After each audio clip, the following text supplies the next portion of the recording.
Ilakkiya upcoming சீரியலில் என்ன நடக்கலாம் அப்படின்னா, இலக்கியா கௌதம் காப்பாற்ற அவர் வழியே இல்லை, நாமளே இறங்கி போய் அந்த எஸ்எஸ்கேவை ஃபாலோ பண்ணால் மட்டும்தான் கார்த்திக் எங்கே இருக்கான்னு கண்டுபிடிக்க முடியும். ஏன்னா எனக்கு தெரிஞ்சு கார்த்திக் கடத்துற அளவுக்கு வேறு யாரும் கார்த்திக்கு எதிரி கிடையாது.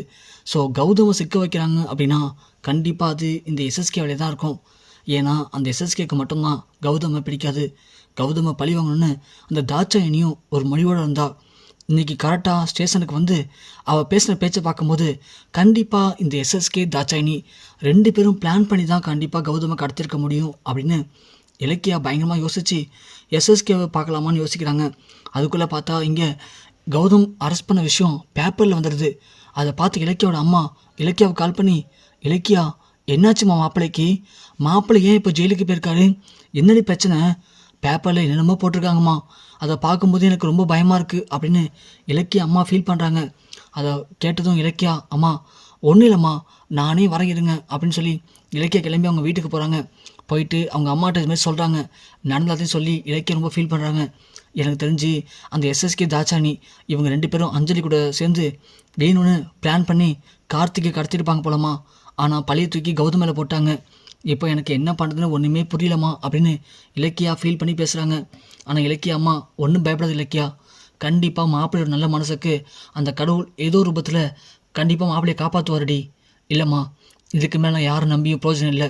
நானே நானே களத்தில் இறங்கலாம் முடிவு பண்ணிட்டேன். என்ன இலக்கியா சொல்கிறேன்? என்ன பண்ண போகிற நீனு? என்ன பண்ண போகிறேன்னா, எனக்கு தான் தெரிஞ்சு போச்சம்மா கார்த்திகை யார் கடத்திருப்பாங்க அப்படின்னு. கண்டிப்பாக அந்த எஸ்எஸ்கே தாட்சாயினி இந்த 2 பேர் சேர்ந்தா கார்த்திகை கடத்திருக்கணும். அதனால் நான் நாளைக்கு அந்த எஸ்எஸ்கேவை போய் பார்க்க போகிறேன். பார்த்தா கண்டிப்பாக அவன் கார்த்திகை எங்கே கடத்திருப்பான் அப்படின்னு எனக்கு ஏதாவது ஒரு ஆதாரம் கிடைக்கும். அது மூலயமா கார்த்திகை காப்பாற்றி கௌதம் கார்த்திகை கடத்தலை அப்படிங்கிறத இந்த ஊர் உலகத்துக்கு நிரூபிக்காமல் போகிறேன். கௌதம் நல்லவர்னு சொல்லி அவர் வெளியே கொண்டு வரவும் போகிறேன் அப்படின்னு இலக்கியா சொல்கிறாங்க. சொல்லிவிட்டு அங்கேருந்து கிளம்பிடுறாங்க. அதுக்கப்புறமா என்ன பண்ணுறாங்க, இலக்கியா எஸ்எஸ்கேவை பார்க்கலான்னு அவங்க ஆஃபீஸ் போகிறாங்க. ஏன்னா ஒருவேளை கார்த்திக் அங்கே எது இருந்தாலும் இருக்க வாய்ப்பு இருக்குது அப்படின்னு. ஆனால் இலக்கியா அங்கே போய் கேட்கும்போது எஸ்எஸ்கே சார் வெளியே போயிருக்காங்க, இன்னும் வரல, வெயிட் பண்ணுங்க அப்படின்னு ரிசப்ஷனில் சொல்கிறாங்க. சரி இலக்கியா ரிசப்ஷனில் வெயிட் பண்ணுறாங்க. அப்போன்னு பார்த்து அதே ஆஃபீஸில் க்ளீன் பண்ணுற ஒரு லேடியை இலக்கியா பார்க்குறாங்க. அது வேறு யாரும் இல்லை, நம்ம ரேவதி அம்மா. ஸோ ரேவதி அம்மா க்ளீன் பண்ணிட்டு இருக்கும்போது இலக்கியா அவங்கள பார்த்ததும் இவங்களை எங்கேயோ பார்த்த மாதிரி இருக்கே அப்படின்னு இலக்கியா குறுக்குன்னு பார்க்குறாங்க. அப்போ தான் நம்ம ரேவதி அம்மாவுக்கு பயங்கரமாக மூஞ்சில் வேர்க்குதுன்னு சொல்லி மாஸ்க்கு லைட்டாக கழட்டுறாங்க. கழட்டவும் நம்ம இலக்கியா ரேவதி அம்மாவை பார்த்துறாங்க. இலக்கியாவை பார்த்ததும் ரேவதி அம்மாவும் ஷாக் ஆகிடுறாங்க. ஐயோ இலக்கியாவா அப்படின்னு சொல்லிட்டு அங்கே என்ன பண்ணு தெரில. உடனே இலக்கியா ஆண்டி வெளியே வாங்க அப்படின்னு கூப்பிட்றாங்க. நம்ம ரேவதி அம்மா வெளியே வராங்க. அத்தை என்ன பண்ணுறீங்க அத்தை? உங்களை யாரும் இந்த கம்பெனியில் வந்து இப்படி கூட்டுற வேலை பார்க்க சொல்கிறது? உங்களுக்கு ஏற்கனவே உடம்பு செய்யாமல் இருக்குது. அப்படி இருக்கும்போது நீங்கள் எதுக்கு அத்தை இங்கே வந்து இப்படி வேலை பார்த்துட்ருக்கீங்க? என்னத்தாச்சு உங்களுக்கு? என்ன பிரச்சனை சொல்லுங்க அத்தை அப்படின்னு கேட்க ரேவதி அம்மாவும் என்னமோ சொல்லி சமாளிக்க ட்ரை பண்ணுறாங்க. ஆனால் இலக்கியா இங்கே பாருங்க அத்தை, எனக்கு ஒரு விஷயம் நல்லா புரியுது. நீங்கள் எதையோ மனசில் வச்சுட்டு தான் இங்கே வந்து இந்த வேலை பார்க்குறீங்க.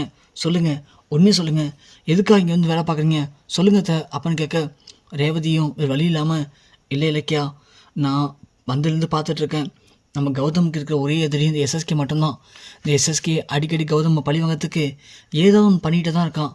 அதான் நான் இந்த கம்பெனியில் வேலைக்கு சேர்ந்தா இந்த எஸ்எஸ்கே என்ன பண்ணுறான் ஏது பண்ணுறான், கௌதமை பழி வாங்கன்னு சொல்லி ஏதாவது திட்டம் போட்டால் கண்டிப்பாக அதை கண்டுபிடிச்சி நான் கௌதமை காப்பாற்றிடலாம், என் பிள்ளை எங்கே இருந்தாலும் நல்லா இருக்கணும் அப்படின்னு தாம்மா நான் இங்கே வந்து வேலைக்கு சேர்ந்துருக்கேன் அப்படின்னு ரேவதி சமாளிச்சுறாங்க.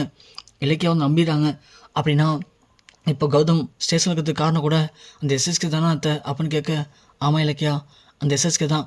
ஏன்னா அன்றைக்கி டெல்லி போகிறேன்னு சொல்லிட்டு கார்த்திக் இங்கே தான் வந்தான். கார்த்திக் வரும்போது நல்லா தான் வந்தான். நான் தான் கொண்டு போய் டீ கொடுத்தேன். ஆனால் டீ குடிச்சிட்டு வெளியே வரும்போது கார்த்திக் நிதானமே இல்லாமல் வந்தான். எஸ்எஸ்கே தோளில் கை வச்சு பொறுமையாக அழைச்சிட்டு போனான். ஆனால் டிரைவர்கிட்ட கார்த்திக் விடும்போது எஸ்எஸ்கே டிரைவர் பார்த்து கண்ணடிச்சான். அந்த டிரைவரும் எஸ்எஸ்கே பார்த்து கண்ணடிச்சு தான் கார்த்திகை கொண்டு போனாங்க. எனக்கு தெரிஞ்சு கடைசியாக கார்த்திகை கொண்டு போனது அந்த டிரைவர் தான் இலக்கியா. ஸோ எஸ்எஸ்கே சொல்லி தான் அந்த டிரைவர் கார்த்திகை கொண்டு போய் எங்கேயோ அடைச்சி வச்சிருக்கான்னு எனக்கு தோணுதுமா அப்படின்னு ரேவதிமா சொல்லவும், இலக்கியா உடனே தெரியாத எனக்கும் அதே சந்தேகம் தான் இருக்குது. இப்போ என்னத்த பண்ணுறது? ஒன்றும் இல்லை இலக்கியா, அந்த டிரைவர் எப்போதும் இந்த நேரத்துக்கு எஸ்எஸ்கே வீட்டிலேருந்து அழைச்சிட்டு ஆஃபீஸ் வருவான்.